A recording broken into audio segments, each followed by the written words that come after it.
자, 사실상 우리 한반도는 여러분 알다시피 이 지구상의 유일한 분단국입니다. 그리고 우리는 한반도에 지금 현재 전쟁이 끝난 것이 아니라 소위 말하는 휴전 상태, 종전 상태라는 거 여러분들 꼭 기억을 하시고, 여러분들이 생각하는 평화는 과연 어떤 것인가? 특히 우리 고등학생들이 꿈에 그리고 있는 평화, 우리 한반도의 평화는 어떤 것인가에 대해서 한번 얘기를 해보도록 하겠습니다. 저는 평화는 시간이라고 생각해요. 오. 왜냐하면 시간이 지나면 항상 평화를 되찾았다고 생각하거든요. 다퉜을 때는 시간이 약이고, 친구랑 싸웠을 때도 시간이 지나면 다시 평화를 되찾는 것처럼 여러 나라의 사람들도 시간을 써서 갈등과 분쟁을 해결하려고 하고 있는 것처럼 70년이 지난 지금 한반도에도 시간이 많이 지났기 때문에 결국 남은 건 평화적인 한반도 통일이라고 생각을 했어요. 와, 진짜 박수 한번 쳐주세요. 그렇구나.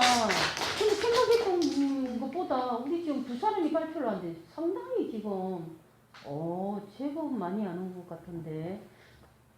저는요, 평화는 이제 사실은 막연하고 추상적인 단어라고 생각되기도 하지만 시야를 넓혀서 주위를 둘러보면 한반도의 남북 관계야말로 평화가 이야기되어야 하는 부분이라고 생각했는데요. 남북 관계, 즉 평화를 통일 문제의 관점에서 보고 새로운 성장 동력이라고 정의를 했어요. 제가 정의한 한반도의 평화는 통일을 말하는데요. 우리가 통일하게 되는 것은 남한과 북한 모두 정치적, 외교적, 사회문화적으로 새로운 성장 동력이 된다는 거예요. 백직장도 만들면 낫다라는 속담이 있잖아요. 아무리 작은 것이라도 함께하면 더욱 가치가 있다는 것인데, 남북이 평화로운 세상에서 함께한다는 것, 즉 공동체의 조화가 평화의 가치라고 생각을 했습니다. 그래서 우리가 평화라는 대전제로 남북 통일의 비전을 위해서 함께하는 가치를 이루는 것을 희망합니다. 제가 생각하는 평화는 전쟁, 분쟁, 싸움 등이 없고 서로 이해하면서 상호작용을 이루는 관계가 지속되는 것을 평화라고 생각하는데요. 그래서 저는 한반도에 하루빨리 전쟁 없이 통일을 이루고 진정한 평화를 되찾았으면 좋겠어요. 이야, 간단 명료하면서 정말 그렇구나. 박수 한번 쳐주세요. 내가 생각하는 경우는 김정은이랑 아베가 없는 세상이에요. 지금 북한에 김정은이가 그 정권을 잡고 있잖아요. 근데 지금 김정은이 지금 뭐 핵이나 이런 것 때문에 이제 국토 전쟁이 발생할 걱정 때문에 저는 그냥 김정은이 없으면은 그나 전쟁 걱정이 덜할 것 같고, 아베가 제가 검색을 해보니까 오늘 또 아베가 또 그 작년에 건강상의 이유로 사임했잖아요. 근데 이번에 오늘 검색을 해보니까 아베가 또 정치에 나선다 하더라고요. 그래가지고 아베가 없으면은 독도 문제나 또 역사 문제 등으로 이제 양국 사이가 더더욱 나빠지지 않지 않을까 그렇게 생각합니다. 이야, 역시 우리 고등학생다움은 아주 현실적인 부분을 말을 하는 것 같다. 자, 다들 이제 통일이 돼야 한반도에 진정한 평화가 찾아온다고 생각하는데 저는 사실 지금도 휴전 상태이지만 그건 사실상 이름일 뿐이고 종전과 다를 바 없는 지금도 상당히 평화로운 상태라고 생각합니다. 그래서 우리가 통일을 목표로 해야 되지만 무리하게 정치적인 통합을 시도하다 보면은 지금 있는 평화조차도 깨질 수 있기 때문에 저는 급진적인 정치적 통합보다는 점진적으로 이제 우리가 한 민족임을 일깨우고 할 수 있도록 우리가 점점 교류를 확대해 나가는 게 진정한 한반도의 평화라고 생각합니다. 너무 정확한 말이야. 박수 한번 쳐주세요. 지금 사실상 우리나라 지금 정권은 바뀌고 있지만 기본적인 목표는 평화 통일에 있다라는 것이고, 급진적인 통일 쪽보다는 우리는 점진적인 통일을 사실상 바라고 있습니다. 그런데 지금 현 돌아가는 시점이 과연 이게 우리가 계획했던 바대로 우리 정책대로 점진적 평화가 이루어지면 천만다행이지만 어쩌면 이게 정말 이렇게 급세게 가까이 우리들에게 쏟아져 내릴 수도 있다라는 그런 위험스러운 그런 통일도 우리에게 올 수가 있어요. 그렇기 때문에 이런 부분에 있어서 항상 우리가 대비를 해야 된다라는 것이고, 우리 국민들 사이에서 사회의 이렇게 지배적인 인식 자체가 조금 전 말한 것처럼 그나마 이것마저도 우리가 통일로 인해서 너무나 급진적으로 시작을 하다 보면은 이 평화마저도 깨질 우려가 있지 않느냐. 그래서 통일은 언제 하기는 해야지 된다. 하기는 해야 되지만 지금 당장 통일은 할 것은 아니다라는 거죠. 조금 더 있다가 천천히. 굳이 지금 통일을 할 필요성이 뭐 있느냐. 다시 말하면 정부 차원에서 생각하고 우리가 생각하는 통일은 해야지 되는 건데 지금 당장은 아닌 것 같다라는 부정적인 그런 시각. 그게 꼭 부정적이라서 부정적인 게 아니라 부정적일 수밖에 없는 현 그런 시점은 그동안에 우리가 북한의 김일성, 김정일, 지금의 김정은 이 3대 세습에 오면서 북한이 그동안 우리에게 해왔던 도발 행태를 본다 하더라도 사실상 우리 국민 입장에서는 북한에 대한 신뢰도가 별로 없는 거죠.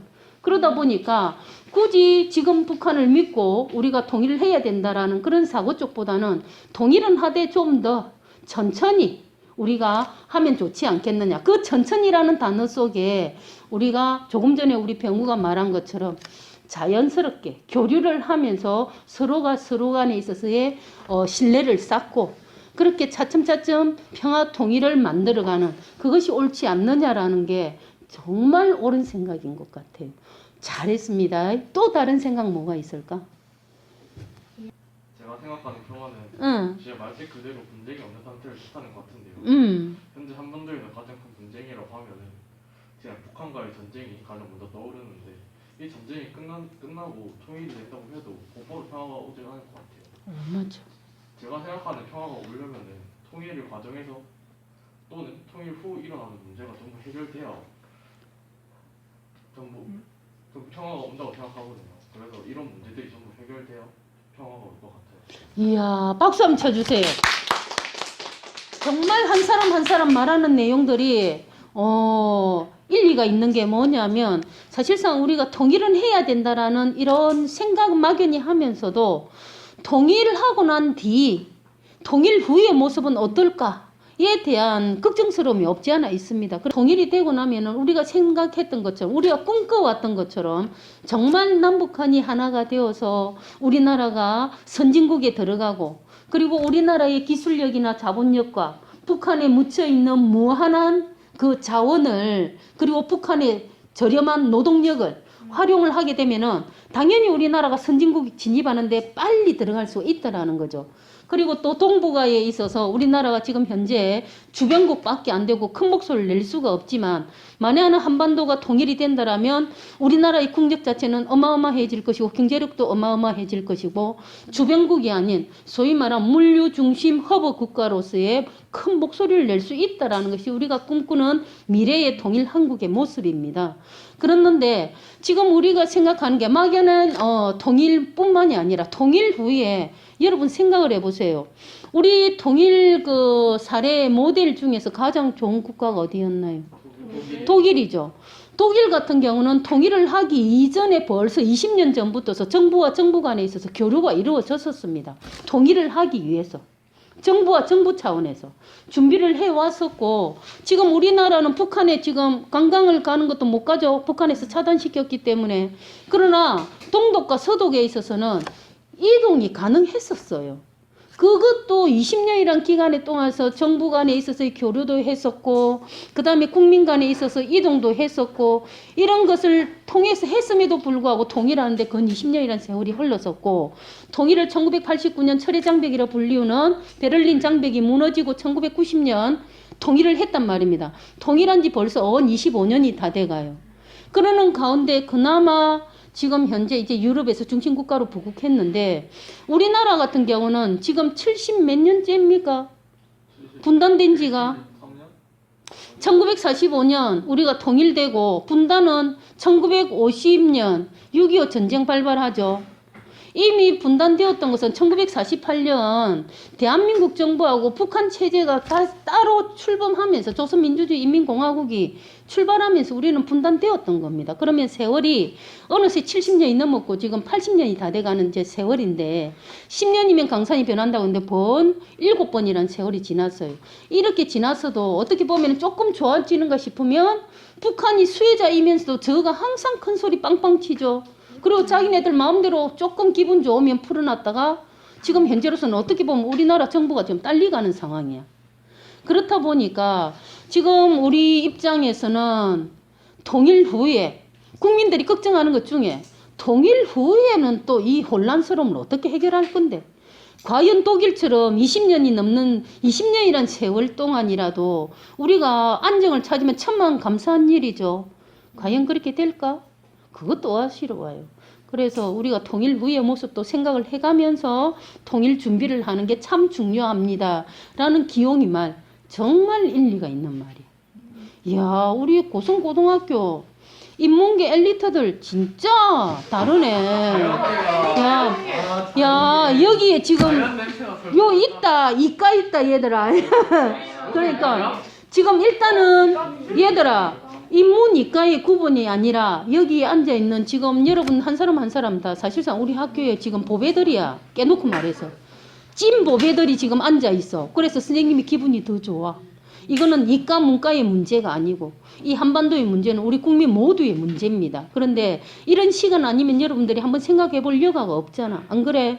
자, 우리 오늘 이 시간을 위해서 한번 해보고 다음에 혹시나 또 기회가 된다면 그때는 더 멋진 목소리도 한번 내기도 하고 그 다음에 우리 일단 제가 생각하는 평화는 통일을 하기 위한 가장 기본이 되는 것이라고 생각해요. 일단은 저희가 어떻게든 전쟁 상태이기 때문에 분단 비용이 통일 비용보다 많이 들어간단 말이에요. 오. 그래서 한반도 통일에는 총 3가지 방법이 있어요. 무력 통일이랑 토스 통일이랑 평화 통일이 있는데 저희는 평화 통일을 하고 평화에 대해서 하고 있기 때문에 그래도 국민들의 생명을 빼앗고 국토를 파괴하는 무력 통일보다 양국 정부가 서로 협상하여 천천히 양국 관계를 이어나가면서 통일을 해야 한다고 생각해요. 야, 진짜 우리는 평화 통일을 원합니다. 그런데 이게 평화 통일이 될런지 평화 통일은 당연히 돼야 되겠지만 또 갑자기 쓰나미처럼 밀려와가지고 우리가 북한의 내부에 예상치 못한 붕괴라든지 또 어떠한 이유로 인해가 북한이 붕괴하게 된다면 생각지도 못하게 우리가 쏟아질 수가 있으니까 통일이라는 게 쓰나미처럼 밀려올 수가 있다라는 거죠. 그런 상황을 생각하게 되면은 그때는 이제 통일이 어떻게 되느냐 말한 것처럼 흡수 통일이 되는 거야.